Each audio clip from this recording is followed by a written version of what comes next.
Good evening guys, may dumating pala tayong parcel from Ugreen. Bakit nga pala slow charging power brick compare sa fast charging power brick yung binili natin? Alika, pag-usapan natin. Alam naman natin halos lahat ng gadget ay gumagamit ng lithium-ion batteries. Alam mo ba, ang primary na kalaban ng lithium-ion batteries ay yung init na na-produce during charging?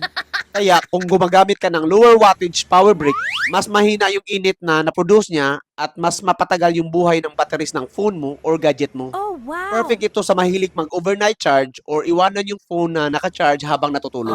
Perfect example, itong phone na hawak ko at itong phone na naka-video ngayon.